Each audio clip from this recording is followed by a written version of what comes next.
Hi all, welcome to AG inside PSC. ഈ വീഡിയോയിലൂടെ നോക്കുന്നത് SCRT പാഠപുസ്തകങ്ങളിൽ പറഞ്ഞിട്ടുള്ള ഉദ്ധരണികളാണ്. നമുക്ക് എല്ലാവരുടെയും ആവശ്യങ്ങളെ തൃപ്തിപ്പെടുത്തുവാനുള്ള വിഭവങ്ങളുണ്ട്, എന്നാൽ ഒരാളുടെ പോലും അത്യാഗ്രഹത്തെ നിറവേറ്റാനില്ലാതാനും. ഇങ്ങനെ പറഞ്ഞത് ഗാന്ധിജി. ജനാധിപത്യ ഭരണം ജനങ്ങളുടെ ആഗ്രഹങ്ങൾക്കനുസൃതമായിരിക്കണം.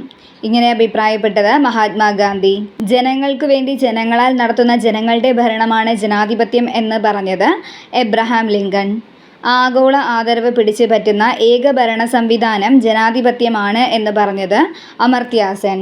ഇന്ത്യയിലെ ഭരണ സംവിധാനം കുറെ കൂടി പരിഷ്കൃതമാക്കണമെന്നും നമ്മെയും ഭരണത്തിൽ പങ്കാളികളാക്കണമെന്നും നാം ആഗ്രഹിക്കുന്നു എന്ന് INC-യുടെ ആദ്യ യോഗ പ്രസംഗത്തിൽ പറഞ്ഞത് WC ബാനർജി. ജീവിതത്തിന്റെ പകൽ തീരാറായി, സന്ധ്യ പടർന്നു തുടങ്ങിയിരിക്കുന്നു. ഇനി ഇരു കാലുകളും നീട്ടി ശവക്കല്ലറയിൽ ഉറങ്ങാം. ജനിച്ച മണ്ണിൽ ലയിക്കാൻ 6 അടി പോലും ലഭിക്കാത്ത സഫർ, നീ എത്ര നിർഭാഗ്യവാൻ എന്ന് പറഞ്ഞത് ബഹദൂർ ഷാ സഫർ. പശ്ചിമ ബംഗാളും പൂർവ്വ ബംഗാളും ഒരു ഹൃദയത്തിന്റെ 2 അറകളാണെന്ന് ബംഗാൾ വിഭജനത്തിനെതിരായ ദേശീയ നിലപാട് വ്യക്തമാക്കിയത് ആരാണ്? രവീന്ദ്രനാഥ ടാഗോർ. സ്വാതന്ത്ര്യം എൻ്റെ ജന്മാവകാശമാണ്, ഞാനത് നേടുക തന്നെ ചെയ്യുമെന്ന് പറഞ്ഞത് ബാലഗംഗാധര തിലക്. ഒന്നിച്ചു നിൽക്കുന്ന ബംഗാൾ ഒരു ശക്തിയാണ്, ബംഗാളിനെ വിഭജിച്ചാൽ ശക്തി കുറയും, നമ്മുടെ ഭരണത്തെ എതിർക്കുന്നവരുടെ കരുത്ത് ചോർന്നു പോകും. ഇങ്ങനെ പറഞ്ഞത് 1904 ബ്രിട്ടീഷ് ഇന്ത്യയിലെ ആഭ്യന്തര സെക്രട്ടറിയായിരുന്ന റിസ്ലെയാണ്. ഒരു ജാതി, ഒരു മതം, ഒരു ദൈവം മനുഷ്യന്.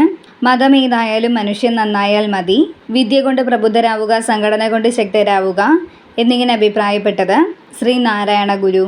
ഞങ്ങളുടെ കുട്ടികൾക്ക് പഠിക്കാൻ സൗകര്യം നൽകിയില്ലെങ്കിൽ കാണായ പാഠങ്ങളിലെല്ലാം മുടിപ്പുല്ല് കുരിപ്പിക്കുമെന്ന് പറഞ്ഞത് അയ്യങ്കാളി. സമ്പന്നർ പാവങ്ങൾക്ക് വിദ്യാഭ്യാസം നൽകാനുള്ള ചെലവ് വഹിക്കുകയും അവർക്ക് ഉന്നത വിദ്യാഭ്യാസം ലഭ്യമാക്കാൻ സഹായിക്കുകയും വേണം.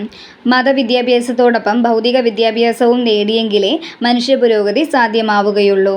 സാമൂഹികമായ പിന്നാക്കാവസ്ഥ പരിഹരിക്കാനുള്ള മാർഗം വിദ്യാഭ്യാസമാണ്. ഇങ്ങനെ അഭിപ്രായപ്പെട്ടത് വക്കം അബ്ദുൽ ഖാദർ മൗലവി. ഭരണാധികാരി അധികാരം ദുർവിനിയോഗം ചെയ്താൽ അവനെ അനുസരിക്കാതിരിക്കാൻ പുരാതന കാലം മുതലേ പ്രജകൾക്ക് അവകാശമുണ്ട്. ഇങ്ങനെ പറഞ്ഞത് മഹാത്മാഗാന്ധി. ഒന്നുകിൽ ലക്ഷ്യം നേടി ഞാൻ തിരിച്ചു വരും, പരാജയപ്പെട്ടാൽ ഞാനെൻ്റെ ജഡം ഈ സമുദ്രത്തിന് സംഭാവന ചെയ്യും. ഇങ്ങനെ പറഞ്ഞത് മഹാത്മാഗാന്ധി. നിങ്ങൾ എനിക്ക് രക്തം തരൂ, ഞാൻ നിങ്ങൾക്ക് സ്വാതന്ത്ര്യം തരാം. ഇങ്ങനെ പറഞ്ഞത് സുഭാഷ് ചന്ദ്രബോസ്. ഇന്ത്യക്ക് ആവശ്യം മൂലധനം ഏതാനും പേരിൽ കേന്ദ്രീകരിക്കലല്ല, 1900 മൈൽ നീളവും 1500 മൈൽ വീതിയുമുള്ള ഈ ഭൂഖണ്ഡത്തിലെ 7.5 ലക്ഷം ഗ്രാമങ്ങൾക്ക് എളുപ്പത്തിൽ ലഭിക്കാവുന്ന വിധത്തിൽ വിതരണം ചെയ്യലാണ് എന്ന് പറഞ്ഞത് മഹാത്മാഗാന്ധി.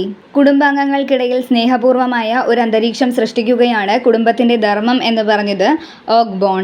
ചില ലക്ഷ്യങ്ങൾ നേടുന്നതിനു വേണ്ടി ജനങ്ങൾ ഒന്നിച്ച് പ്രവർത്തിക്കുന്നതാണ് സമാജം എന്നഭിപ്രായപ്പെട്ടത് ബൊഗാർഡസ്. വ്യക്തികൾ സമൂഹത്തിൻ്റെ സമ്പ്രദായങ്ങളുമായി പൊരുത്തപ്പെടാൻ പഠിക്കുന്ന പ്രക്രിയയാണ് സാമൂഹീകരണം. ഇങ്ങനെ പറഞ്ഞത് ഓക്ബോൺ. ദൈവത്തിൻ്റെ രഹസ്യങ്ങളെക്കുറിച്ച് എനിക്കറിയില്ല, എന്നാൽ മനുഷ്യൻ്റെ ദുരിതങ്ങൾ എനിക്കറിയാം എന്ന് പറഞ്ഞത് ശ്രീബുദ്ധൻ. അണക്കെട്ടുകൾ ഇന്ത്യയുടെ വികസനത്തിൻ്റെ മഹാക്ഷേത്രങ്ങളാണെന്ന് പറഞ്ഞത് ജവഹർലാൽ നെഹ്റു.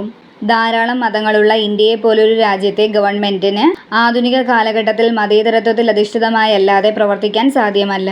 നമ്മുടെ ഭരണഘടന മതേതര സങ്കല്പത്തിൽ അധിഷ്ഠിതമായതും മതസ്വാതന്ത്ര്യം അനുവദിക്കുന്നതുമാണ്.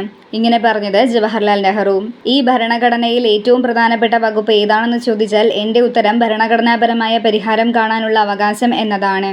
ഇത് ഇന്ത്യൻ ഭരണഘടനയുടെ ഹൃദയവും ആത്മാവുമാണ് എന്ന് പറഞ്ഞത് ഡോക്ടർ BR അംബേദ്കർ. മനുഷ്യന് ചില മൗലിക അവകാശങ്ങളുണ്ട്, അതിനെ ഹനിക്കാൻ ഒരു ഗവൺമെൻറ്റിനും അവകാശമില്ല. ഇങ്ങനെ പറഞ്ഞത് ജോൺ ലോക്ക്. ഏതെങ്കിലും വിദേശ ശക്തിക്ക് ഈ വൻകര ദീർഘകാലം കീഴടങ്ങി കഴിയണമെന്നത് യുക്തിക്ക് നിരക്കുന്നതല്ല. ഇങ്ങനെ പറഞ്ഞത് തോമസ് പെയിൻ. ഇതുപോലുള്ള കൂടുതൽ വീഡിയോസിന് ഞങ്ങളുടെ ഈ ചാനൽ സബ്സ്ക്രൈബ് ചെയ്യുക. Thank you for watching.